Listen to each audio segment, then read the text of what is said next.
सभी भक्तों को जय बाबा की। एक बार फिर मैं आप सभी भक्तों के समक्ष उपस्थित हुआ हूँ भक्ति सागर पंचद्वार बराड़ा धाम चैनल के माध्यम से। देखो, हमारे देश में अनेकों प्रकार के लोग रहते हैं, अनेकों जाति धर्म के लोग रहते हैं। तो अलग अलग विचारधारा के, अलग अलग सोच के, अलग अलग जाति धर्म के हमारे देश में लोग रहते हैं। किस देश में? भारत देश में। और सबकी यह सोच होती है कि भारत हमारा विकसित भारत हो और हर सुविधा से संपन्न हो हमारा देश, क्योंकि जब भारत देश हमारा संपन्न होगा तो भारत देश में रहने वाले लोग भी संपन्न होंगे।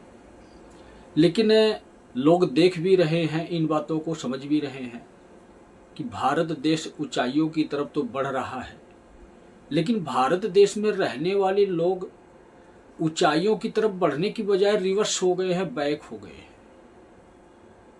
क्या इस तरह भारत देश हमारा जो है कि आगे बढ़ना चाहिए? इस प्रकार से हमारे भारत देश में विकास होना चाहिए। देश का नाम तब होता है जब देश में रहने वाली जनता सुखी होती है, देश में रहने वाली जनता की परेशानियों को सरकार सुने, तब भारत देश का नाम होगा। भारत देश का डंका बजाना है, पूरे विश्व में बजाना है। हर किसी की इच्छा भी है, जितने भी भारत देश के नागरिक हैं सबकी यही इच्छा है कि हमारे भारत देश का डंका पूरे विश्व में बजना चाहिए।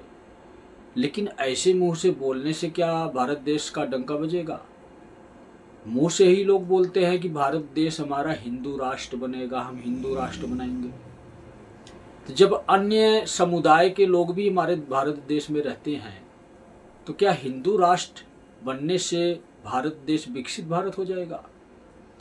विकास तब होता है जब विचारधारा एक हो, भारत देश में रहने वाले सभी इंसानों की सोच एक हो, तब भारत देश का विकास होगा। तब भारत देश में जो कानून लेकर आएंगे उस कानून को इस देश में रहने वाले लोगों से मान्यता मिलेगी। जब एक विचारधारा, एक सोच होगी, तब ही भारत विकास करेगा, तब ही भारत हिंदू राष्ट्र नहीं, जानते हो क्या बनेगा? विश्व राष्ट्र बनेगा। हम तो हिंदू राष्ट्र में अटके हुए हैं, अपने अलग अलग जाति पात में भटके हुए हैं। यही सोच है, यही विचारधारा है आज के समय में भारत देश में रहने वाले लोगों की। और जो लोग धर्म को चला रहे हैं वह धर्म को नहीं चला रहे हैं, वह बिजनेस अपना चला रहे हैं, अपना व्यवसाय चला रहे हैं। यह बातें किसी के समझ में आती नहीं है कि हमें जाति पात में बांटा जा रहा है, हिंदू मुस्लिम सिख ईसाई करके आपस में ही लड़वाया जा रहा है, हिंदू राष्ट्र के नाम पर आपसी मतभेद पैदा किया जा रहा है। यह बातें किसी के समझ में नहीं आ रही है। बस हिंदू राष्ट्र बनाना है हमें, वक्फ बोर्ड ख़त्म करना है हमें। क्यों ख़त्म करना है वक्फ बोर्ड? अपना सनातन बोर्ड बनवा लो ना भारत देश से। जब हिंदू ज़्यादा हैं, हिंदुओं की सरकार है, तो वक्फ बोर्ड छोड़ो, तुम अपना सनातन बोर्ड बनाओ, अपने धर्म का ध्वजा लहराओ। ऐसे मुंह से कहने से ध्वजा नहीं लहराई जाती है, ऐसे मुंह से कहने से हिंदुओं की सुरक्षा नहीं होती है। जिस हिंदुओं का जीवन खतरे में एक हिंदू ही डाले, वह क्या देश चलाएगा, वह क्या धर्म चलाएगा? एक हिंदू ही हिंदू का दुश्मन हुआ पड़ा है आज के समय में। आप लोगों ने देखा होगा कि जिस प्रकार से बयानबाजी चल रही है धर्म गुरुओं की, अन्य जाति धर्म के लोगों के साथ उल्टी सीधी बयानबाजी करते हैं कि ये मुल्ला जी हैं, ये फलाना है, ये ढिमकाना है, अनेकों प्रकार से उनकी इंसल्ट करते हैं। अगर आप किसी की बेइज्जती करते हो तो आपकी इज्जत कौन करेगा? अगर आप किसी को मान सम्मान देते हो तभी तो जाकर आपको भी मान सम्मान मिलेगा। जब हमारे भारत देश में हिंदू भी हैं, मुस्लिम भी हैं, सिख भी हैं, ईसाई भी हैं, जैन भी हैं, बौद्ध भी हैं, अनेकों प्रकार के लोग रहते हैं, तो हमारे ही देश में तो रहते हैं। एक ही राजा की छत्र छाया में तो सभी लोग रहते हैं। जब एक राजा की छत्र छाया में सभी प्रकार के लोग रहते हैं, जब राजा सहमति जता रहे हैं कि नहीं हमारे भारत देश में सभी समुदाय के लोग रहेंगे, तो इस देश में रहने वाली ये धर्मगुरु कौन होते हैं जो कहते हैं हिंदू राष्ट्र बनाओ। हिंदू राष्ट्र की बजाय अगर आपकी यह सोच हो कि एक विकसित राष्ट्र बने, सर्वगुण संपन्न राष्ट्र बने, मतलब यह सर्वगुण संपन्न का मतलब यह होता है कि जहाँ पर किसी भी प्रकार की कोई असुविधा ना हो, कोई कमी ना हो, हर प्रकार से अपने आप में पूर्ण हो वह देश, तो उसी को कहते हैं सर्वगुण संपन्न, सारी कला हो। मतलब कि हमारे देश में जिस प्रकार से जितने भी जाति धर्म के लोग रहते हैं समुदाय में या किसी भी प्रकार के लोग हैं, तो सबकी एक ही सहमति हो, एक ही विचारधारा हो और एक ही छतरी के नीचे सभी इंसान रहें, वही राजा भी महान होता है, वही देश भी महान होता है और वही देश एक समय ऐसा आता है कि हिंदू राष्ट्र छोड़ो वह विश्व राष्ट्र बन जाता है। और आज वही समय आ गया है। आप हिंदू राष्ट्र में ही अटके रहो, मैं तो विश्व राष्ट्र बनाने जा रहा हूं और विश्व राष्ट्र बनाने से मुझे कोई रोक नहीं सकता।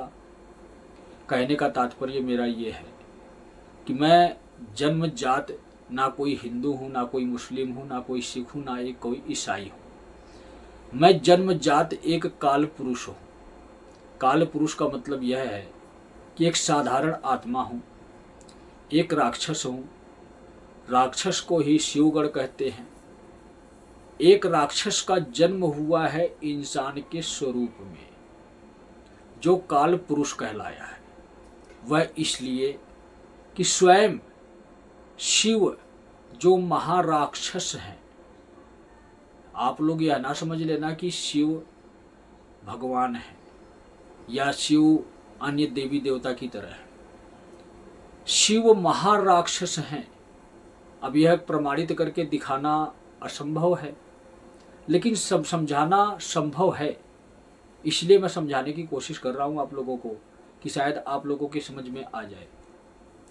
क्योंकि जब शिव का प्रचंड स्वरूप प्रकट होता है, विकराल स्वरूप प्रकट होता है, कौन सा?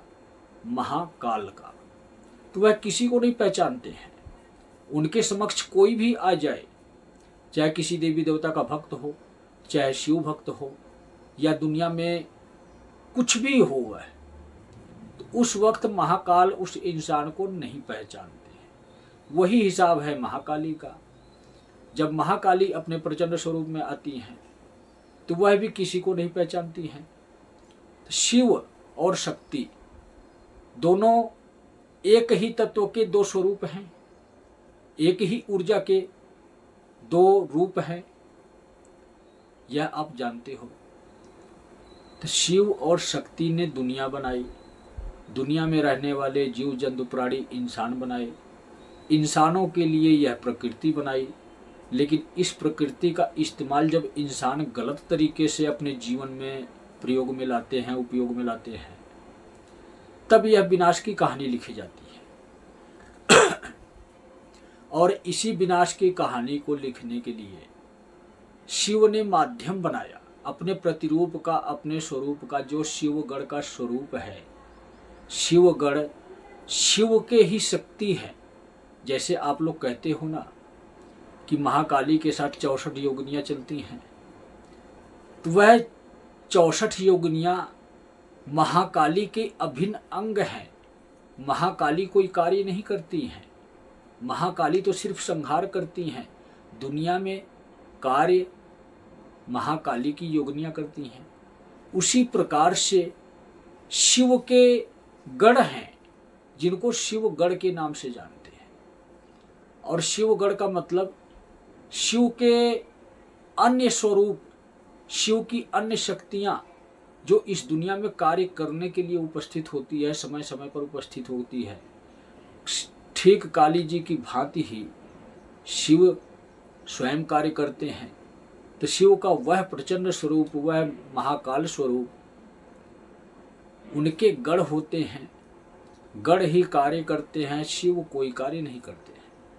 शिव भी जब अवतरित होते हैं तो वह अपने प्रचंड स्वरूप में, विकराल स्वरूप में प्रकट होते हैं, महाकाल स्वरूप में प्रकट होते हैं। और जब शिव प्रकट होते हैं महाकाल स्वरूप में तो सिर्फ वह अंत करते हैं। जैसे काली संहार करती है, काली अंत करती है, तो वैसे ही महाकाल भी अंत के प्रतीक हैं, संहार के प्रतीक हैं। तो शायद आप लोग समझ गए होंगे। उम्मीद करता हूँ कि आप लोगों के समझ में आएगी वीडियो, जो मैं बताना चाह रहा हूँ, जो मैं समझाना चाह रहा हूँ। तो मैं जन्म जात ही एक राक्षस हूँ, इंसान के स्वरूप में राक्षस हूँ, लेकिन उस राक्षस को उस शिव ने महाराक्षस बना दिया है। जैसे हमने आप लोगों को बताया कि शिव महाराक्षस हैं, वह कोई भगवान नहीं है। शिव भगवान नहीं है, वह महाराक्षस हैं, वह प्रचंड ऊर्जा है, प्रचंड शक्ति है, विकराल शक्ति है, जिसका कोई सामना नहीं कर सकता। तो महाकाल ने माध्यम बनाया है अपनी ही एक ऊर्जा का, एक शक्ति का, जो शिव के आदेशों का पालन करती हो, जो ऊर्जा, जो शक्ति जिसको आप शिवगढ़ के नाम से जानते हो। तो वही शिवगढ़ तो महाकाल को बुलाया, वही राक्षस इंसान स्वरूप में पृथ्वी पर आया, जन्म लिया और शिव की ही भक्ति की, शिव को प्रसन्न किया और महाकाल स्वरूप को धारण किया। ये एक लंबी कहानी है, थोड़ा थोड़ा करके आपको सभी वीडियो में मिलेगी, कुछ ना कुछ आपके अवश्य समझ में आएगा। लेकिन हम बात कर रहे थे कि हमारा भारत देश एक विश्व राष्ट्र बनने जा रहा है। विश्व राष्ट्र की प्रक्रिया चालू हो गई है और इस विश्व राष्ट्र की प्रक्रिया में अनेकों अड़चने आ रही हैं, अनेकों उलझने आ रही हैं, अनेकों परेशानियां आ रही हैं। कहाँ से आ रही है यह परेशानियां? हमारे भारत देश में से ही आ रही है। भारत देश में रहने वाली जनता से ही आ रही है ये परेशानियां। अब आप कहोगे कि हम तो नहीं मना कर रहे हैं विश्व राष्ट्र बनने से, हम क्यों रोके कि हमारा भारत देश विश्व राष्ट्र ना बने? भारत देश विश्व राष्ट्र बनेगा तो हमारा जीवन भी सुखी होगा। आप नहीं रोक रहे हो, लेकिन क्या आपको पता है कि आप रोक नहीं रहे हो, आपने रोक दिया है, अड़चन पैदा कर दी है। विश्व राष्ट्र बनने से रोक दिया है, अड़चन पैदा कर दी है। अब आप यह भी समझो कि युद्ध में अगर कोई योद्धा किसी को रोक देता है, शस्त्र उठा देता है कि तुम्हें मैं आगे नहीं बढ़ने दूंगा इस काम को करने के लिए, तो वह योद्धा युद्ध का स्वरूप धारण कर लेते हैं। मतलब एक दूसरे के प्रतिद्वंदी हो जाते हैं और एक दूसरे के ऊपर प्रहार करना शुरू कर देते हैं। तो अब यही प्रक्रिया इस देश में शुरू होने वाली है कुछ समय बाद। समय जैसे नज़दीक आएगा वैसे आपको समझ में आएगा कि हाँ, मैंने जो जो बताया है, जो जो कहा है, उसी प्रक्रिया से सब कुछ होता जा रहा है। तो आप लोगों ने किस प्रकार से रोक दिया है विश्व राष्ट्र बनने से, जानते हो आप लोग? अनेकों वीडियो मेरी जाति और धर्म के नाम से चैनल पर मिलेगी और हर वीडियो में मैं आप लोगों को यही बताता हूँ कि जैसे आप लोगों के माँ बाप एक ही हैं, पृथ्वी पर अनेक नहीं हैं, एक ही माँ बाप आपके हैं। जब भी आप माँ बाप को याद करोगे तो उसी माँ बाप को याद करोगे जिसने आपको जन्म दिया है। मुंह से बोलकर कोई माँ बाप नहीं बन जाता है, संस्कार दिखाकर कोई माँ बाप नहीं बन जाता है। माँ बाप असली होते हैं, नकली होते हैं। हाँ, अगर हमारे माँ बाप किसी को हमें समर्पित कर देते हैं कि आज से ये मेरी संतान मेरी नहीं है, आज से मैं आपको देता हूँ, आप इसका पालन पोषण करो, आप इसके जीवन का निर्वाह करो, ये जिम्मेदारी देता हूँ, तो उस दिन से दूसरे इंसान माँ बाप बन सकते हैं। अन्यथा इससे पहले कभी भी कोई अन्य व्यक्ति माँ बाप नहीं बन सकता। तो वही प्रक्रिया है इस दुनिया में, इस संसार में। हमारे असली माँ बाप, हमारा अस्तित्व जहाँ से है, हमारी आत्मा का अस्तित्व जहाँ से है, वह असली माँ बाप सिर्फ शिव और शक्ति हैं। और उन्होंने समय अनुसार जैसे जैसे युग की प्रक्रिया आगे बढ़ती गई, वैसे वैसे अनेकों प्रकार के देवी देवता इस पृथ्वी पर आते गए, वैसे वैसे अनेकों संत साधु महात्मा पुरुष ज्ञानी पुरुष इस पृथ्वी पर आते गए, वैसे वैसे अनेकों जाति और धर्म समुदाय इस दुनिया में बनते गए, वैसे वैसे आप जो है कि अपने मार्ग से भटकते गए। और कौन सत्य है, कौन सत्य का प्रतीक है? सत्य जो है उसने हमें भी सत्य का स्वरूप धारण करने के लिए बोला है। उसी की बनाई हुई आत्मा हमारे अंदर रहती है। लेकिन आज हम अपनी आत्मा को ही नहीं याद करते हैं तो उस परमात्मा को कहाँ से याद करेंगे? आज हम स्वयं को भूल गए हैं तो उस अपने असली माँ बाप को याद कहाँ से करेंगे? तो ना तो आप पृथ्वी पर अपने माँ बाप के अधीन रहकर उनके चरणों का दास बनकर उनकी सेवा करते हो, अपने स्वार्थ के लिए अपने माँ बाप की सेवा करते हो। उसी प्रकार से अपने स्वार्थ के लिए इस दुनिया में लोग रिश्ते नाते निभाते हैं। आज कलयुग है, बहुत से लोग यही कहेंगे कि नहीं, हम तो अपने माँ बाप की सेवा करते हैं। सच है, आप करते हो सेवा, लेकिन आपको जितना जरूरत है आप उतना ही सेवा करते हो। आपकी जरूरतें पूरी ना हो तो आप अपने उसी माँ बाप को ठुकरा दोगे। आप भूल जाओगे कि मैं किसी माँ बाप का संतान हूँ। यही सत्य है। स्वीकार करो या ना करो वो तो आपकी इच्छा। ऐसे भी कौन सी आप मेरी बात मान रहे हो? आपने अपने माँ बाप को भी ठुकराया, पृथ्वी पर रहने वाले माँ बाप को ठुकराया, आपने अपने आत्मा के भी माँ बाप को ठुकराया, उस ब्रह्मांड में रहने वाले शिव और शक्ति को ठुकराया जिसने आपको आत्मा प्रदान की है इस शरीर को चलाने के लिए, अपने जीवन को सुखी बनाने के लिए। आत्मा ना हो तो आप कुछ नहीं कर सकते। तो आपने समय अनुसार जैसे जैसे समय आगे बढ़ा, युग की प्रक्रिया जैसे जैसे आगे बढ़ी, और आखिरी युग में जब आपने प्रवेश किया तो आखिरी युग में पहुंचकर, इस कलयुग में पहुंचकर आप अपने आप को बिल्कुल भूल चुके हो, पूर्णतः भूल चुके हो कि मैं कौन हूँ।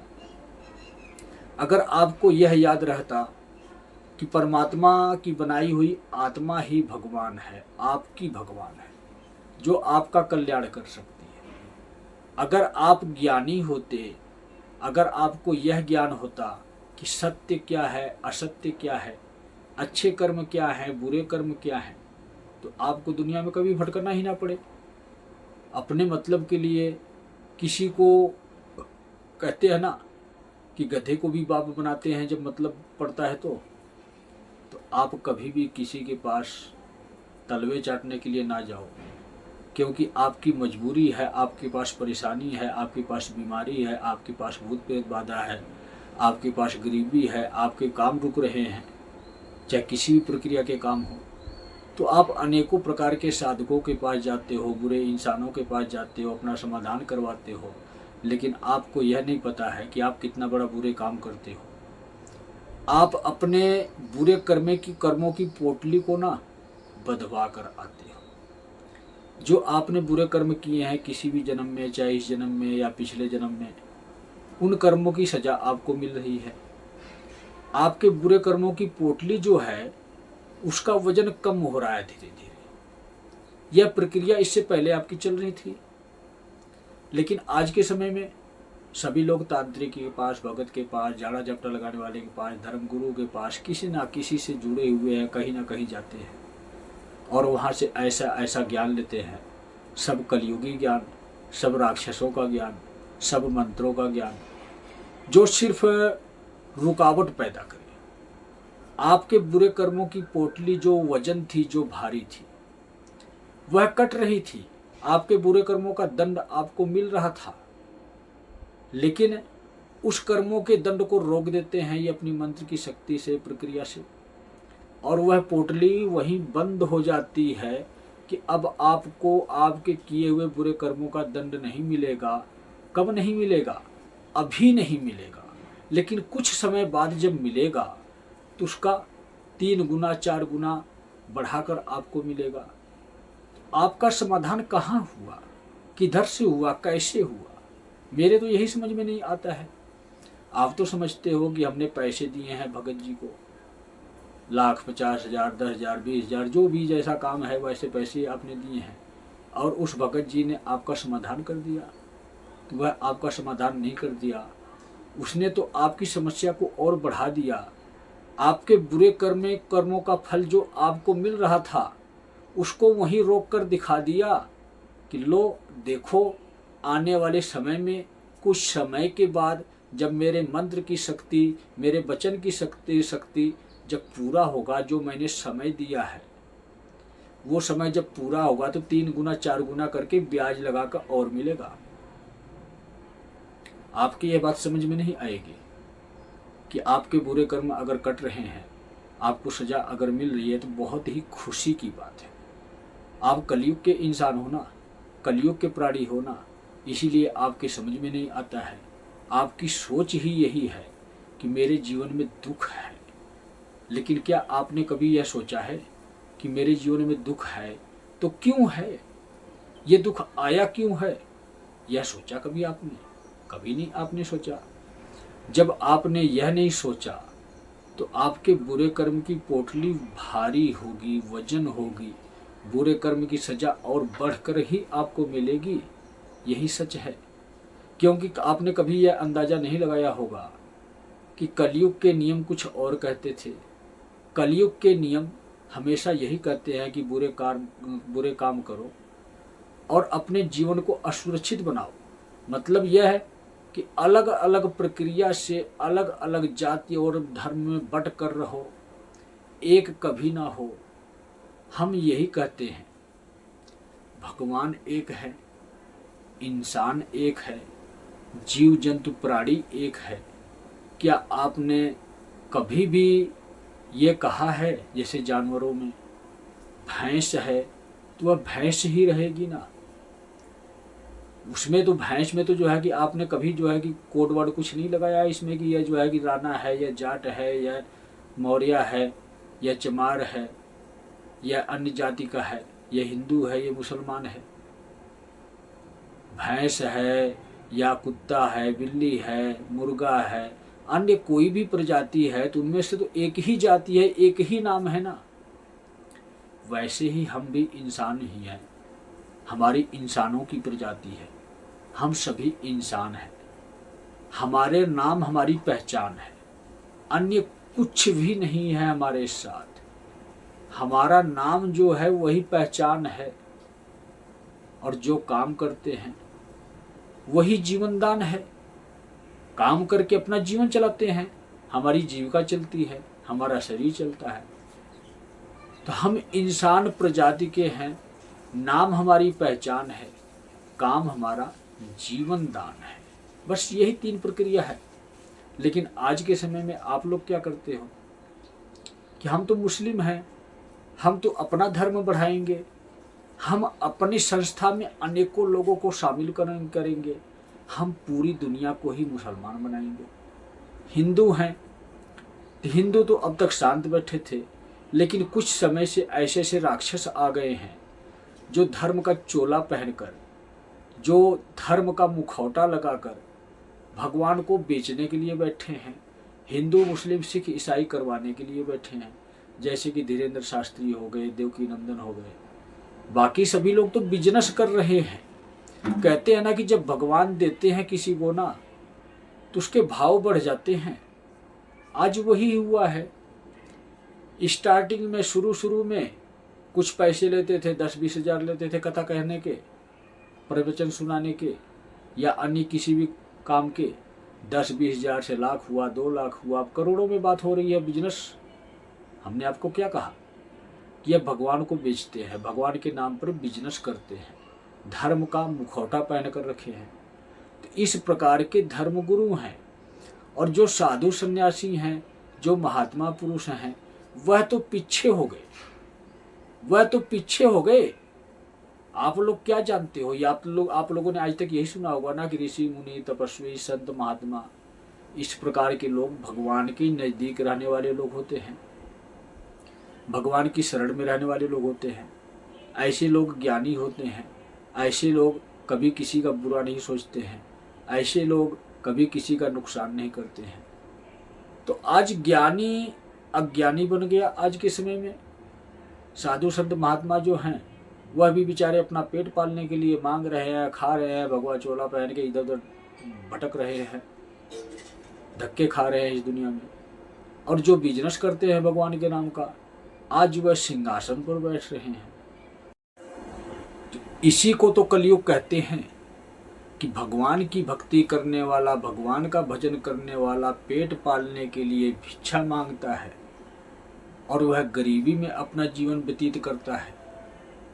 सच्चा इंसान भटक रहा है, अच्छा इंसान दुख सह रहा है और बुरा इंसान सिंहासन पर बैठ रहा है, राज कर रहा है। कौन सा राज कर रहा है जानते हो? कलयुग में एक राजा की भांति झूठा, छली, कपटी, स्वार्थी इंसान जो है, जो अनेकों मालाएं अनेकों प्रकार की धारण कर लेता है, अपना स्वरूप सुंदर बना लेता है, धर्म के नाम का मुखौटा पहन लेता है, मतलब भगवा चोला धारण कर लेता है और सिंहासन पर विराजमान हो जाता है। हाँ, मैं ही हूँ बस, जो कुछ भी हो और कोई नहीं है दुनिया में। पर्चे खोलने लग जाएगा, ये करने लग जाएगा, वो करने लग जाएगा। तो अनेकों प्रकार के प्रचलन इस दुनिया में चल रहे हैं। धर्म गुरु जितने भी सिंहासन पर विराजमान होते हैं ना, सब के सब पाखंडी और स्वार्थी हैं, भगवान के नाम पर लूटकर खाने वाले हैं। चार अच्छी बातें आपको सुनाते हैं तो किसकी सुनाते हैं? वह भी नकल ही कर रखे हैं। जैसे कि बहुत से लोग कहते हैं ना कि हमारा भारत देश इस काम में बहुत आगे है, नकल बहुत जल्दी करता है। तो उसी प्रकार से भारत देश में रहने वाले लोग भी नकल ही करते हैं। जितने भी धर्मगुरु हैं, कथावाचक हैं, प्रवचन सुनाने वाले हैं, सत्संग सुनाने वाले हैं, मंडलेश्वर हैं, जितनी भी संस्थाएं चल रही हैं आज के समय में ना, तो सब के सब नकलची ही हैं, एक नंबर नकलची हैं। किसी के पास अपना ज्ञान नहीं है। अगर आज आपने अपना ज्ञान किसी के प्रति रख दिया ना, तो वह पता क्या बोलेंगे? जितने भी ब्राह्मण हैं, धर्मगुरु हैं, कथावाचक हैं, सत्संग करने वाले हैं, प्रवचन सुनाने वाले हैं, या मंडलेश्वर हैं, या कोई भी हो, सब एक ही बात बोलेंगे, कौन से ग्रंथ में लिखा है, कौन सी किताब में लिखा है, मुझे प्रमाण दिखाओ। उन मूर्खों को यह नहीं पता है, अपना ज्ञान होता है। जो हमारे अंदर ज्ञान होगा ना, वह वहां से आता है। परमात्मा वह ज्ञान देते हैं, हमारी आत्मा के द्वारा हमें बताते हैं कि देख यह सत्य है। इस प्रकार की दुनिया थी सतयुग में, इस प्रकार की दुनिया थी त्रेता युग में, इस प्रकार की दुनिया थी द्वापर युग में, और द्वापर युग के आखिरी चरण में कृष्ण ने भी आईना दिखाया, सभी लोगों को धर्म ग्रंथ के माध्यम से ही आपको बताया कि कलयुग में महाभारत हुई है, मैंने करवाई है और सभी अधर्मियों को मरवाया है। एक साधारण इंसान की जीत करवाई है, किसकी? पांडव स्वरूप में। और यही कहानी कलयुग में होगी। तो गीता का उपदेश दिया कृष्ण जी ने, वह गीता का उपदेश आपके समझ में नहीं आया। वही गीता का उपदेश में छोटे से व्याख्या में आपको समझा रहा हूँ। महाभारत की कहानी ही सिर्फ यही है कि कलयुग के लिए संदेश था कृष्ण का कि कलयुग में महाभारत नहीं होगी। जैसे उस वक्त द्वापर युग के आखिरी चरण में महाभारत हुई थी, एक देश में हुई थी, इसलिए उसको महाभारत कहते हैं। और आज पूरे विश्व में हो रहा है, तो पूरे विश्व में जो हो रहा है वह महाभारत नहीं है, वह महायुद्ध है। और महायुद्ध का मतलब समझते हो? महायुद्ध का मतलब हर एक इंसान को युद्ध लड़ना पड़ेगा, हर एक इंसान के जीवन में युद्ध चलेगा। उस युद्ध को कहते हैं महायुद्ध। और शुरू होता है यह राजा से, पहुंचता है प्रजा तक। मतलब ये कि जितने भी राजा अधर्मी हैं पूरे विश्व में, वह सभी मरेंगे। उसी प्रकार से वही प्रक्रिया दूसरे चरण में, जितने भी इंसान अधर्मी है इस पूरी दुनिया में, वह सभी मरेंगे, कोई भी बचने वाला नहीं है। और तीसरे चरण में जितने भी इंसान भगवान के भक्त हैं, जो यह समझ जाएंगे, जो यह पहचान जाएंगे कि हाँ दुनिया में परिवर्तन चल रहा है, युग बदल रहा है, युग के नियम बदल रहे हैं, और नए युग का ये नियम है, जो इंसान नए नियमों के आधार पर अपना जीवन व्यतीत करने लग जाएगा, वही इंसान जीवित बचेगा। अब आप लोग कहोगे कौन सा नियम है वो? तो मुझे क्या जरूरत पड़ी है बताने की? मैं क्यों बताऊं कि कौन सा नियम है, नए युग का नियम कौन सा है? जिसको जरूरत होगी, जिसको आवश्यकता होगी, अपने आप ढूंढेगा, तलाश करेगा। मुझे मतलब नहीं है बताने की, क्योंकि 1 अप्रैल के बाद तो हमने नियम लागू कर दिया है कि जैसा करोगे वैसा पाओगे। विश्वास नहीं है तो एक बार बुरा करके देख लो, किसी भी इंसान का या किसी भी प्रकार का कोई भी बुरा कार्य करके देख लो, कोई भी इंसान करके देख ले। अगर आप शिव युग के विपरीत चलोगे, कलयुग के नियमों के आधार पर अपना जीवन व्यतीत करोगे, तो आप बुरा काम करो, मैं कहता हूँ आपको, चाहे मेरा बुरा सोचो, चाहे किसी भी इंसान का, पूरे दुनिया में किसी भी इंसान का बुरा सोचो, अब देखो आपके साथ क्या होता है। अब तक आप कलयुग की माया में जी रहे थे, लेकिन अब किसकी माया चल रही है जानते हो? अब शिव की माया चल रही है, और इस माया को कल की दिखा रहा है, आप लोगों को दिखा रहा है। तो इसी बात को मैं कहता हूँ कि आईना दिखाने आया हूँ आप लोगों को, कि अपना चेहरा देखो, आप कौन हो। कहीं आप भी आज के समय के पाखंडियों की तरह, अधर्मियों की तरह, जो धर्म का मुखौटा पहनकर भगवान को बेचने निकले हैं, कहीं आप भी उनकी टीम में तो नहीं शामिल हो? कहीं आप भी उनके दरबार में तो नहीं जाते हो?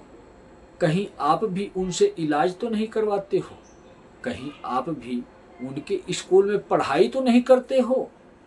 समझो आप लोग, जितने भी धर्मगुरु हैं, जितने भी लोग धर्म ग्रंथ और शास्त्रों के हिसाब से आपको अध्ययन का मार्ग दिखा रहे हैं, तो आप इतना समझ जाओ कि आप उनके स्कूल में पढ़ते हो, और वह स्कूल किसने खोला है? कली राक्षस ने कलयुग में खोला था वह स्कूल, कि जितने भी इंसान धर्म ग्रंथ और शास्त्रों के हिसाब से अध्ययन करेंगे, पढ़ाई करेंगे, भगवान को जानने की कोशिश करेंगे, वह कलयुग के माया जाल में फंसे रहेंगे, कली राक्षस की माया जाल में फंसे रहेंगे। वह कभी भी अपनी आत्मा को नहीं पहचान पाएंगे, वह कभी भी परमात्मा तक नहीं पहुंच पाएंगे। इसी प्रकार के अनेकों लोग इस दुनिया में, इस संसार में हैं। तो हम किस किस का नाम लें, किसको किसके बारे में बताएं, आप लोग जानते होंगे। बड़ी बड़ी संस्थाओं का नाम ले देते हैं इसलिए कि ताकि आप लोग समझ सको, जैसे हिंदू, मुस्लिम, सिख, ईसाई, जैन, बौद्ध, अनेकों प्रकार की संस्थाएं हैं। अब इन संस्थाओं से भी अलग संस्थाएं शुरू हो गई हैं, जैसे सत्संग की व्यवस्था हो गई है, प्रवचन की व्यवस्था हो गई है, जैसे धन निरंकार, धन धन सतगुरु तेरा ही आसरा, संत रामपाल की संस्था, बागेश्वर धाम की संस्था, देवकी नंदन की संस्था, अनुरुद्धाचार्य की संस्था, करौली सरकार की संस्था, पंडोखर सरकार की संस्था। कोई भी इस प्रकार की पब्लिक इकट्ठा करने का अगर कार्य कर रहा है ना, तो वह अपना व्यवसाय चला रहा है। तो उस प्रकार के लोग हैं। कैसे कैसे इंसान दुनिया में रहते हैं। तो आप अलग अलग संस्थाओं में बटे रहो, अलग अलग जाति धर्म में बटे रहो। कहावत है ना, आप लोगों ने डायलॉग सुना है ना, योगी जी से सुना है ना, कि बटोगे तो कटोगे। समझे आप लोग? बहुत खुश हो गए होंगे यह डायलॉग सुन के। कि मैं योगी जी का डायलॉग इस्तेमाल कर रहा हूँ कि बटोगे तो कटोगे, लेकिन यह आपको पता नहीं कि योगी जी भी कलयुग के ही राक्षस हैं। एक राक्षस अपना स्वरूप बदल लेता है, समझे आप लोग, एक राक्षस अपना स्वरूप बदल लेता है। जैसे धर्म गुरुओं में एक पाखंड कर रहा है, एक अपने स्वार्थ के लिए साधारण भोली भाली जनता को, इंसानों को बेवकूफ बना रहा है। एक ने धर्म का मुखौटा पहन रखा है, भगवा चोला धारण कर रखा है। तो उसी प्रकार से ये लोग भी हैं, कोई योगी जी ही नहीं है। योगी जी से लेकर नेता मंत्री जितने भी हैं, सब लोगों ने किसी न किसी प्रकार का मुखौटा धारण किया है, समझे आप लोग। जैसे कि साधारण जनता में भी मुखौटा धारण किया हुआ है। जो अंधभक्त हैं, जो कहते हैं कि हम फलाने भगवान के भक्त हैं, ऐसे है वैसे है, हम बहुत नियमों का पालन करते हैं, हम अपना जीवन सादा व्यतीत करते हैं। तो सादगी भरा जीवन क्या होता है कि इंसान को पता ही नहीं होता है। जो इंसान इस दुनिया के बनाए हुए नियमों का पालन कर रहा है, दुनिया में रहने वाले इंसानों ने जो नियम बनाए हैं कि तुम्हें लहसुन नहीं खाना, तुम्हें प्याज नहीं खाना, तुम्हें ये नहीं खाना, तुम्हें वो नहीं खाना, तुम्हें इसके घर खाना नहीं खाना, तुम्हें मुसलमान के घर खाना नहीं खाना, तुम्हें हिंदू के घर खाना नहीं खाना, जो इंसानों के बनाए हुए नियमों पर चल रहा है, तो वो भी तो मुखौटा ही धारण कर रखा है अंदर से राक्षस। अब जैसे कि आज के समय में क्या चल रहा है, पूरी दुनिया मांसाहार का सेवन कर रही है, मदिरा पान कर रही है, राक्षसी स्वभाव, राक्षसी सोच, राक्षसी खाना, राक्षसी पीना, तो राक्षसों की ही तो दावत ये चल रही है पूरी दुनिया में। मांस खाएंगे, मदिरा का सेवन करेंगे, 4 लोगों को गालियां देंगे, 8 लोगों का बुरा सोचेंगे, 20 लोगों को नुकसान पहुंचाएंगे, और जाकर घर पे हरे राम हरे कृष्णा जपते रहेंगे, माता का भंडारा करवा देंगे, जागरण करवा देंगे, अनेकों प्रकार से धर्म के कार्य करवा देंगे, पैसा खर्च कर देंगे, दिखा देंगे कि हम तो भगवान को मानने वाले लोग हैं। जो इंसान किसी का बुरा सोचता है, जो इंसान अपने स्वार्थ के लिए किसी का नुकसान करता है, वह लाख पूजा पाठ भक्ति कर ले, किसी भी देवी देवता को याद कर ले, वह देवी देवता उसकी कभी फरियाद नहीं सुन सकते। यही सत्य है। वह कलयुग था, कलयुग में आप जी रहे थे, कलयुग के नियमों के अनुसार देवी देवता चल रहे थे, बुरे काम आप करते थे, लेकिन इसके बाद भी आपकी फरियाद आपको उनकी सुननी पड़ती थी। देवी देवता आपकी फरियाद सुनते थे, आपकी इच्छाएं पूर्ति करते थे। वह कलयुग था। लेकिन 1 अप्रैल के बाद मैंने जो नियम लागू किया है, मेरा नियम यह कहता है कि अगर आप सच्चे इंसान हो, अगर आप साधारण इंसान हो, अगर आप हिंदू मुस्लिम सिख ईसाई अन्य समुदाय जाति धर्म से आप दूर निकल जाते हो, बाहर निकल जाते हो, अगर आप यह सोच लेते हो, अगर आप यह समझ लेते हो कि मैं एक इंसान हूँ, एक जीता जागता इंसान हूँ। जीता जागता का मतलब यह कि आत्मा मेरे शरीर को जीवित कर रखी है, और जागने का मतलब यह कि मैं अपने होश में हूँ, मैं अपने होश में हूँ। मैं जानता हूँ यह कि दुनिया में जाति धर्म सिर्फ दिखावा है, एक असलियत सच्चाई कुछ और है। सच्चाई यही है कि दुनिया में रहने वाले जीव जंतु प्राणी जितनी भी श्रेणियाँ बनाई हुई हैं, वह अलग अलग हिसाब से एक ही नाम होता है। इंसान है तो वह इंसान ही है, जाति और धर्म से मतलब नहीं होता, किसी इंसान के पहनावे से या उसकी शक्ल से कोई मतलब नहीं होता है। उसी प्रकार अन्य प्रजातियां भी हैं, जैसे हमने आप लोगों को शुरू में बताया कि जैसे एक भैंस है तो उसको भैंस ही आप कहोगे, अन्य कुछ तो कहते नहीं हो। कोई कुत्ता है तो कुत्ता ही कहोगे, बिल्ली है तो बिल्ली ही कहोगे, मुर्गा है तो मुर्गा ही कहोगे, कीड़े मकोड़े हैं तो कीड़े मकोड़े ही कहोगे। तो वैसे ही इंसान इंसान है, वही इंसान साधारण इंसान है, वही इंसान सच्चा इंसान है। जो इंसान सच्चा इंसान है वही इंसान अच्छा इंसान है, और जो इंसान अच्छा इंसान है उस इंसानों को 1 अप्रैल से सुरक्षा मिल रही है। उन इंसानों की मन की सोच जो है, उस सोच को पूरी की जा रही है। यह शिव युग का नियम कहता है। तो वही भगवान के सच्चे भक्तों को, पृथ्वी के अच्छे इंसानों को हर प्रकार की सुख सुविधा की देने के लिए मैं आ गया हूँ। ऐसे लोगों को 1 अप्रैल से सुरक्षा भी मिल रही है और ऐसे लोगों को मदद भी की जा रही है। समय अनुसार यह विकसित भी होंगे, यह अमीर भी होंगे, यह सर्वगुण संपन्न भी होंगे, वही इंसान होंगे। जैसे कि हमने आप लोगों को बताया ना कि हर किसी की सोच है कि हमारा देश सर्वगुण संपन्न हो, हमारा देश विश्व राष्ट्र बने, हमारा देश विकसित राष्ट्र बने। हर किसी की सोच है, लेकिन इस देश में रहने वालों की क्या सोच है? धीरेन्द्र शास्त्री हो गए, देवकीनंदन हो गए, बताया हमने आप लोगों को ना कि ये वहीं अटके पड़े हैं। कोई हिंदू राष्ट्र पर अटका पड़ा है, तो कोई वक्फ बोर्ड पर अटका पड़ा है। किसी को यह समझ में नहीं आ रहा है कि हम राष्ट्र की व्यवस्था चलाने के लिए नहीं आए हैं।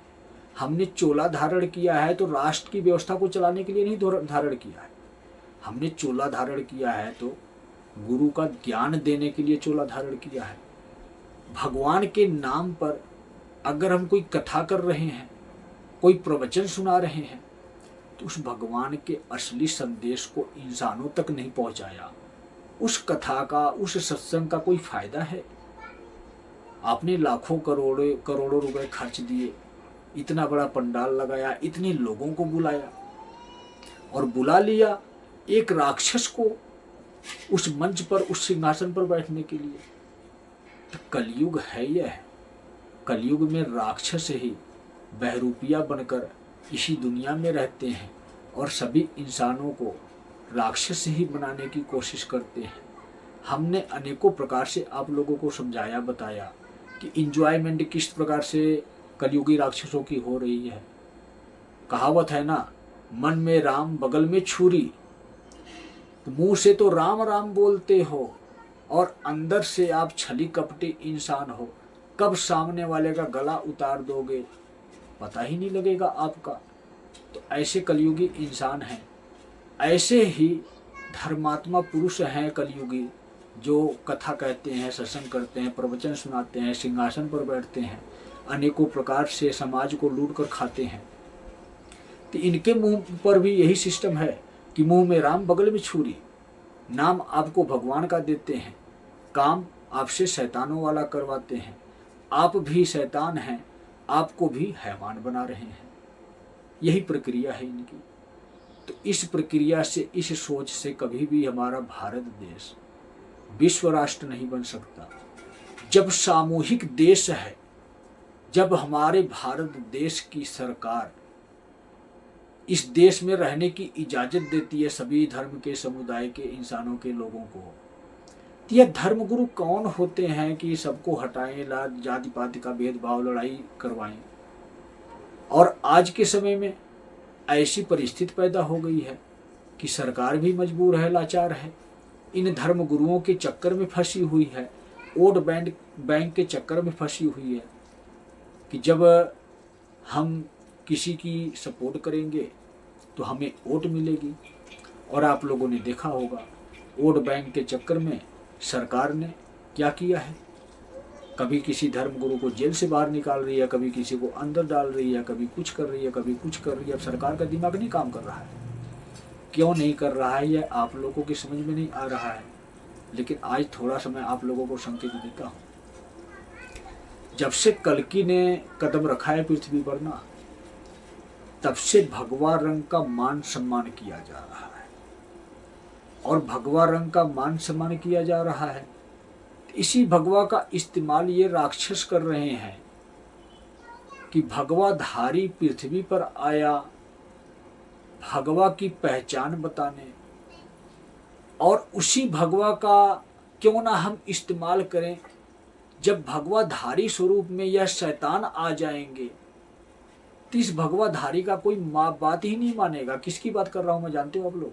अपनी स्वयं की बात कर रहा हूं। मैं वही भगवाधारी हूं जो एक भगवाधारी से ही ज्ञान लिया हूं, मतलब एक ऋषि मुनि तपस्वी से ही ज्ञान लिया हूं। वही मेरे गुरु हैं, लेकिन आप लोगों की तरह मेरे साकार गुरु नहीं है। मेरे पास निराकार गुरु हैं, लेकिन मुझे इस बात का दुख नहीं होता कि मैं अपने गुरु के समक्ष आमने सामने नहीं हो पाता। आज मुझे समझ में आता है कि वह सामने वाला गुरु तो मूर्ख है, जो सामने ही मूर्ख बना देता है। एक इंसान को अहंकारी इंसान बना देता है, छली कपटी स्वार्थी इंसान बना देता है। क्यों? क्योंकि उसने वह सही ज्ञान नहीं दिया। धर्म की गद्दी पर बैठता है, बिजनेस करता है, व्यवसाय चलाता है, लेकिन सही ज्ञान नहीं देता है। तो उस दलदल में तो नहीं फंसा मैं। मेरे पास निराकार गुरु हैं। मानता हूं मैं बार बार उनको नहीं देख सकता, बार बार उनसे बात नहीं कर सकता, लेकिन इतना मेरा अटल विश्वास है कि मैं अपने रास्ते से भटक तो नहीं सकता हूं। एक भगवान की शक्ति एक गुरु बनकर मेरा मार्गदर्शन करे, इससे बड़ी बात क्या हो सकती है मेरे लिए? इससे बड़ी खुशी की बात क्या हो सकती है मेरे लिए? तो मैं अपने भगवा रंग पर गर्व करता हूँ, क्योंकि मेरे गुरु भगवाधारी हैं। श्री त्रिलोक भारती जी बहुत ही बड़े तपधारी हैं। तपस्या उन्होंने की है, भक्ति उन्होंने की है, शिव की भक्ति उन्होंने की है, क्योंकि शिव के ही अंश स्वरूप हैं। ठीक उसी प्रकार जिस प्रकार विश्वामित्र आए थे, तो विश्वामित्र का नाम क्यों विश्वामित्र पड़ा है आप लोगों के समझ में नहीं आएगा। एक वीडियो में हमने थोड़ा सा जिक्र किया है, लेकिन कभी विश्वामित्र के ऊपर अलग से हम आपको वीडियो अवश्य देंगे, समझाने की कोशिश करेंगे, बताने की कोशिश करेंगे कि विश्वामित्र का नाम विश्वामित्र क्यों पड़ा। बस इतना आपको बताता हूँ कि विश्वामित्र का मतलब वह इसीलिए आए थे कि पूरे विश्व में मित्रता का संदेश देना, समझिए। तो अनेकों स्वरूप में उन्होंने संदेश दिया, और वही विश्वामित्र की भांति इस पृथ्वी पर आज के समय में श्री श्री 1008 श्री त्रिलोक भारती जी मौजूद हैं, अदृश्य शक्ति के स्वरूप में, गुरु की भक्ति के स्वरूप में। मतलब यह कि अगर आप श्री श्री 1008 श्री त्रिलोक भारती जी महाराज को अपना गुरु स्वीकार करते हो तो आपका बेड़ा पार हो जाएगा। क्योंकि कलयुग के हिसाब से गुरु स्वीकार न करना।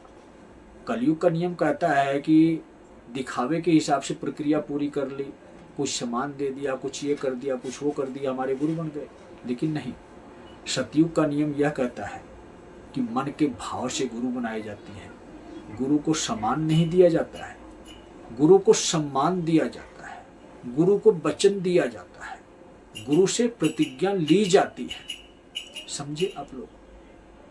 अगर गुरु को आप सम्मान देते हो और गुरु को वचन देते हो कि मैं बुरे कामों का त्याग करता हूँ, आपके दिखाए हुए मार्ग पर चलूंगा, और यह प्रतिज्ञा गुरु के साथ करते हो कि आज से मैं प्रतिज्ञा लेता हूँ कि अधर्म का मार्ग पर कभी नहीं चलूंगा, चाहे जितनी मर्जी मेरे जीवन में कठिनाइयाँ आ जाएं, परेशानियाँ आ जाएं, मैं सत्य के मार्ग पर चलूंगा, तो आपका जीवन कब सफल हो जाए आपको खुद पता नहीं लगेगा।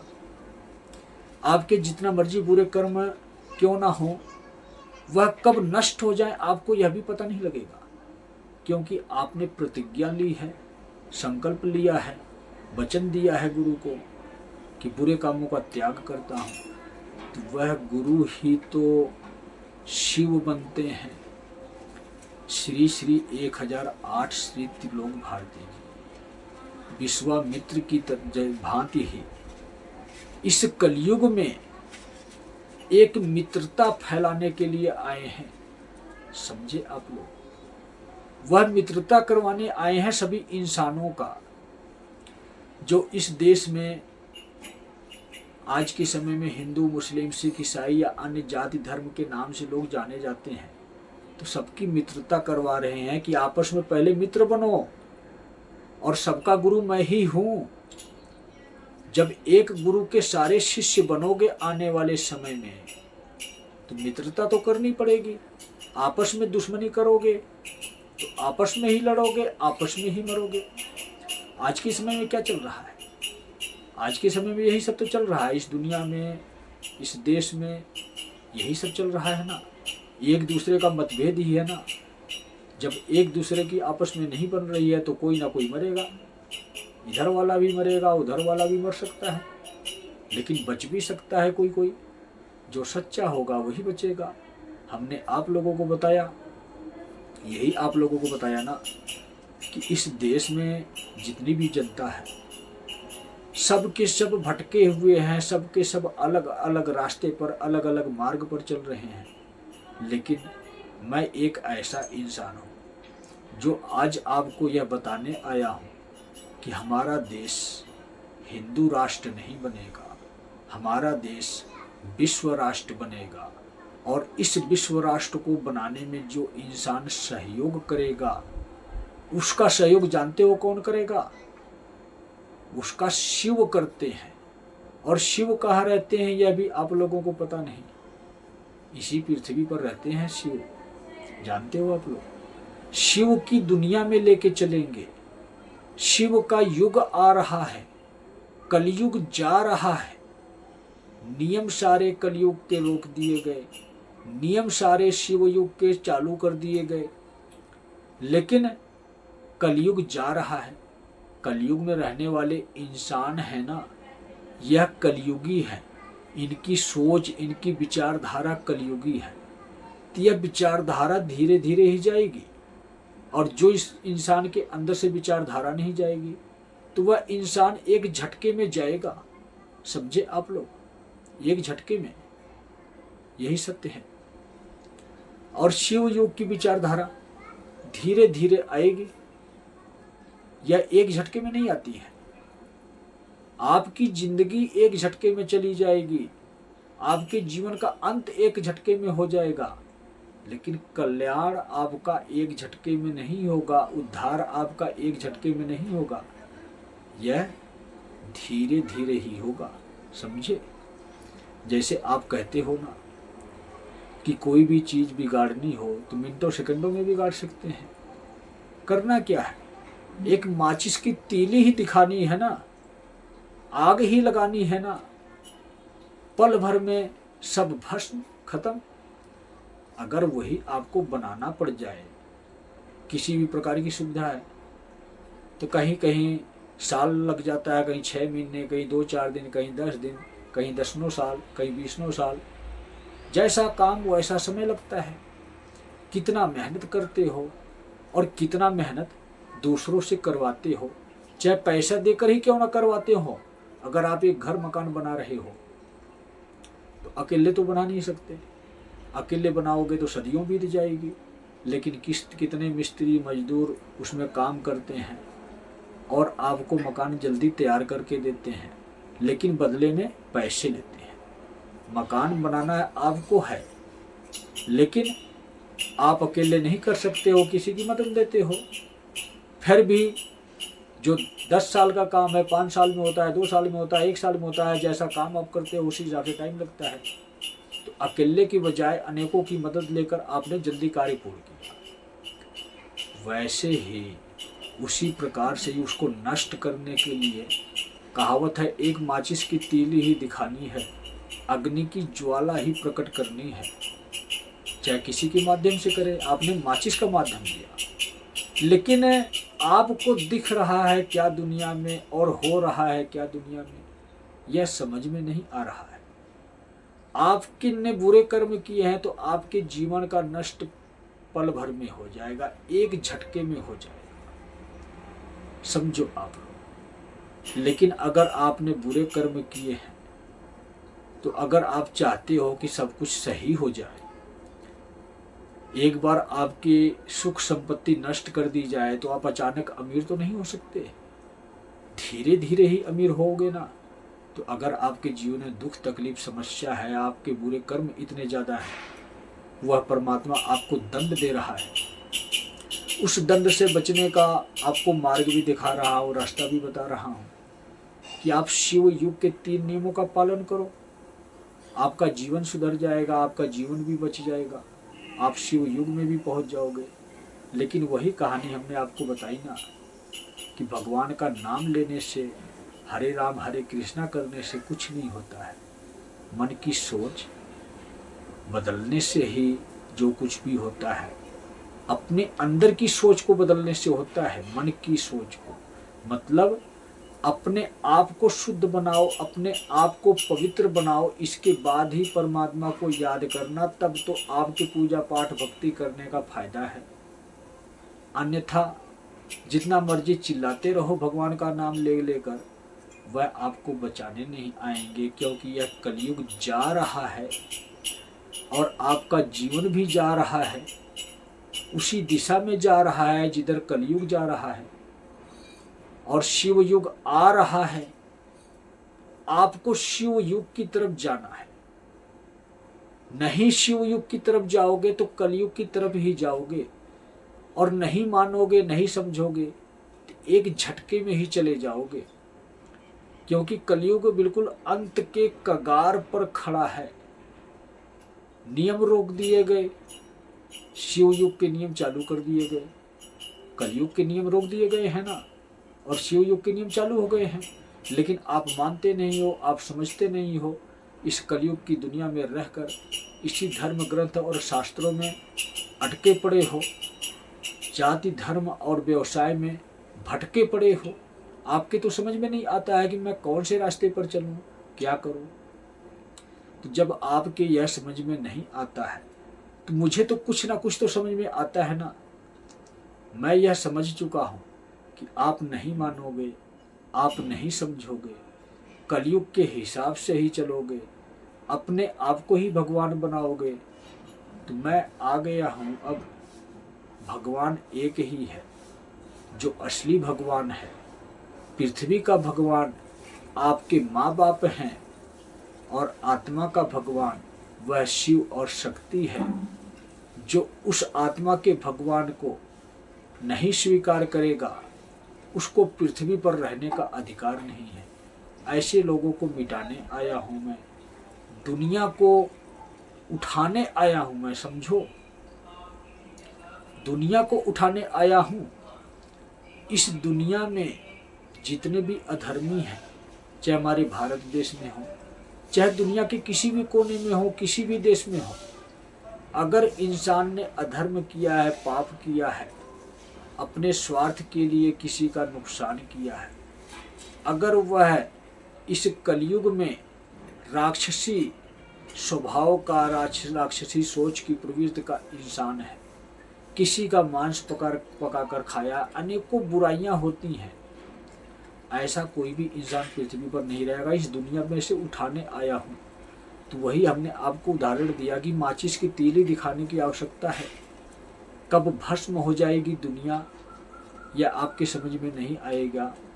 आपकी दुनिया कब भस्म हो जाएगी आपके समझ में नहीं आएगा। तो समझो किस प्रकार से, किस प्रक्रिया से इस दुनिया में क्या क्या होने वाला है। मैं तो सिर्फ यही कहता हूँ कि मैं देख रहा हूँ कि आपके जीवन में क्या होने वाला है, इसलिए सहयोग करो, इसलिए मदद करो। कौन सा सहयोग, कौन सी मदद जानते हो? विश्व राष्ट्र बनाने में एक कल्कि की मदद करो, सत्य के लिए, अपने हक के लिए इस समाज में रहने वाले इंसानों से संघर्ष करो, और एक राजा के अधीन रहने वाली प्रजा जो आज दुखी है, परेशान है इस सरकार के नियमों से, जो नियम आपको नुकसान पहुंचाते हैं, उन नियमों का विरोध करो।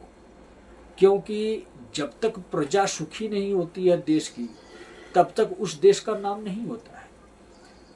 असली काम देश का राजा भूल गया है, असली काम देश की प्रजा भी भूल गई है।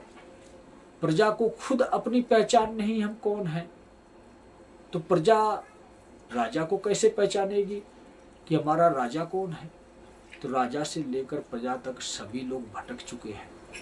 भटके हुए को सही रास्ते पर लाना है, बिगड़े हुए को हमें सुधारना है, और जो नहीं सुधरता है उसको ही मिटाना है इस दुनिया में से। चाहे कोई नेता मंत्री हो, सरकारी कर्मचारी हो, पदाधिकारी हो, धर्मगुरु हो, कथावाचक हो, सत्संग करने वाला हो, प्रवचन सुनाने वाला हो, या समाज में रहने वाला कोई भी इंसान क्यों ना हो, बुरे इंसान के साथ बुरा होना चाहिए, एक अधर्मी को सजा मिलनी चाहिए।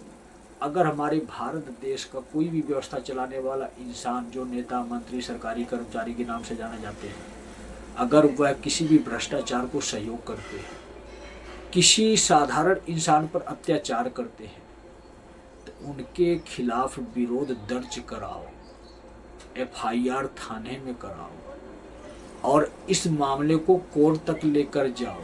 इसी को कहते हैं हक के लिए लड़ना, सत्य के लिए लड़ना, असत्य को मिटाना। तो अगर कोई इंसान नहीं समझता है तो उसका फैसला समाज में खुद सुनाओ, खुद सुनाओ। कहते हैं ना कि जब एक राजा न्याय नहीं करता है ना, तो प्रजा जब अपना असली शक्ति प्रदर्शन करती है ना, तो प्रजा समाज में ही एक अधर्मी को, एक पाखंडी को, एक अहंकारी को, एक दुराचारी को और एक अत्याचारी शासन करने वाले उस पदाधिकारी को उसी समाज में ही सजा सुनाती है। कौन सजा सुनाती है जानते हो? यही प्रजा सजा सुनाती है। तो अगर आपकी बातों को सरकार नहीं समझती है, कोर्ट नहीं समझता है या कोई भी सरकारी कर्मचारी नहीं समझता है, तो आपको सजा देने का पूर्ण अधिकार है। लेकिन इतना मेरी बात याद रखना कि हमने सत्य के लिए आवाज उठाई है, अपने हक के लिए आवाज उठाई है। इस दुनिया में रहने वाले जितने भी इंसान हैं जो दुखी और लाचार हैं, उनके लिए न्याय की आवाज उठाई है। तो अन्याय नहीं होना चाहिए। जब भी सजा मिले, एक अधर्मी को सजा मिले, एक स्वार्थी इंसान को सजा मिले, एक अहंकारी इंसान को सजा मिले, अन्यथा किसी कभी भी एक गरीब और लाचार को सजा ना मिले। हमें सजा देने का अधिकार है तो सिर्फ और सिर्फ दुराचारी इंसान को। दुराचारी का मतलब होता है दुर्योधन की भांति। अगर दुर्योधन की भांति अगर कोई आचरण रखता है इस दुनिया में, इस संसार में कोई इंसान किसी स्त्री का अपमान करता है, अपमान का मतलब समझ जाओ, जैसा कर्म करे वैसी सजा उस इंसान को इसी समाज में ही मिलनी चाहिए, क्योंकि यह कल्कि का आदेश है। और इस काम के लिए कभी कोई सरकार नहीं रोक पाएगी, कभी कोई सरकार किसी इंसान को बेवकूफ़ नहीं बना पाएगी। जैसे अब तक सरकारें किसी भी इंसान को, सीधे साधे इंसान को कहते हैं ना कि अपराध किसी और ने किया है, और किसी भी भोले भाले इंसान को उठाकर जेल में ठोक दिया, उसके नाम से केस बना दिया कि हमने इतने लोगों को अरेस्ट कर लिया, ऐसे कर दिया, वैसे कर दिया। तो मीडिया पर क्या चलता है, अंदर क्या होता है, यह कोई नहीं जानता है। जब भी कोई फंसता है इंसान, तो सीधा साधा ही इंसान फंसता है। जो टेररिस्ट होता है, जो जगलर होता है, जो स्मगलर होता है, जो भ्रष्टाचार को बढ़ाने वाला होता है, वह तो ऐसे ही करता है। उसके नाम पर किसी गरीब इंसान को ही सलाखों के पीछे जाना पड़ता है, अपने प्राणों की बलि भी देनी पड़ती है। तो किसको? गरीब को ही। और ऐसे इंसानों को लोग टेररिस्ट साबित करके नाम कमाते हैं, अपनी राजनीति चलाते हैं। दुनिया में क्या क्या चल रहा है मैं एक एक बात, एक एक रहस्य जानता हूँ, लेकिन मैं किस लिए आया हूँ आप लोगों को बता देता हूँ। मैं वही कृष्ण हूँ जिसने महाभारत का युद्ध करवाया, दुनिया वालों को बताया कि अपने हक के लिए लड़ो। और आज इस कलयुग में वही कल्कि हूँ जो आप लोगों को बता रहा हूँ कि अपने हक के लिए लड़ो, संघर्ष करो। उस वक्त मैंने महाभारत करवाई थी, लेकिन अब महायुद्ध करवा रहा हूँ। संपूर्ण विश्व में रहने वाले सभी इंसानों के जीवन में युद्ध करवा रहा हूँ। हर एक इंसान के अंदर उसी प्रकार से अहंकार उत्पन्न हो चुका है, जिस प्रकार से दुर्योधन के अंदर अहंकार हुआ था, जिस प्रकार से रावण के अंदर अहंकार हुआ था। कलयुगी रावण, कलयुगी दुर्योधन इस दुनिया में, इस संसार में है। जब इस प्रकार के लोग हैं तो वही कृष्ण आए हैं, कल्कि बनकर आए हैं। लेकिन वह कल्कि महाकाल और महाकाली के पावर को भी लेकर आए हैं।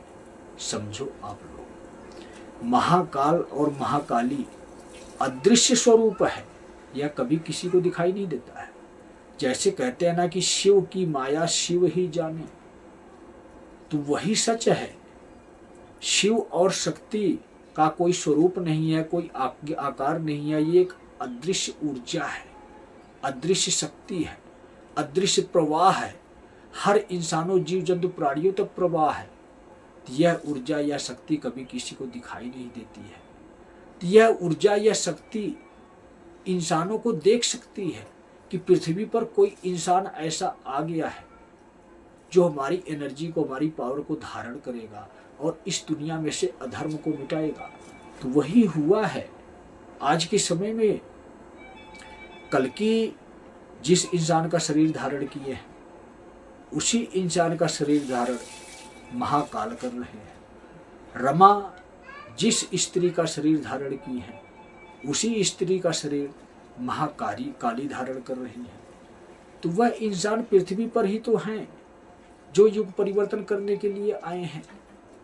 सब कुछ वैसे ही हो रहा है जैसे सारी व्यवस्था बनाई गई है, लेकिन यह व्यवस्था आपकी समझ में नहीं आएगी जब भविष्य मालिका आप लोगों की समझ में नहीं आई। जब भविष्य मालिका को भी आप कहते हो कि कुछ नहीं वैसा होगा, तो जब आपके जीवन में हो जाएगा तब किसको कहने जाओगे, किसको बताने जाओगे कि हाँ मेरे जीवन में तो हो गया, मैं कहता था दुनिया जैसे है वैसे ही रहेगी, इस दुनिया में कोई परिवर्तन नहीं आएगा और आज मैं ही परिवर्तित हो गया, मेरा ही शरीर नष्ट हो गया, मैं आत्मा बनकर भटक रहा हूँ, प्रेत आत्मा बनकर नरक लोक में सटक रहा हूँ, जा रहा हूँ।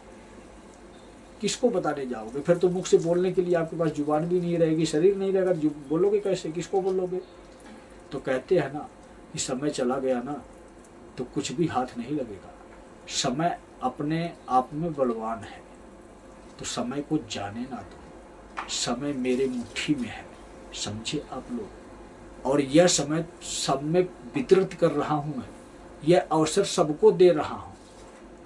आज समय पर मैं राज करता हूं, समझे आप लोग। मेरा साम्राज्य ही समय है, आप लोगों का साम्राज्य है दुनिया है, मेरा साम्राज्य ही समय है। तो मेरी इच्छा से सब कुछ दुनिया में हो रहा है। मैं ही इस दुनिया को व्यवस्थित करने आया हूँ, मैं ही कलयुग की व्यवस्था को मिटाने के लिए आया हूँ। और इस कलयुग की व्यवस्था में जो आप लोग रहते हो, तो आप लोगों को समझाने के लिए आया हूँ। अगर समझ जाते हो तो अच्छी बात है, नहीं समझते हो तो आपकी इच्छा है। वही मैं बार बार आप लोगों को कहता हूँ कि फिर किसको कहोगे आप जब आपका शरीर ही नहीं रहेगा। यही सोचते रहो कि कुछ नहीं होगा दुनिया में, जो आपके जीवन में होगा वह आपको तो पता नहीं है। दुनिया की बात करते हो आप पहले यह देखो कि आपके जीवन में क्या होने वाला है। तो सभी भक्तों को जय बाबा।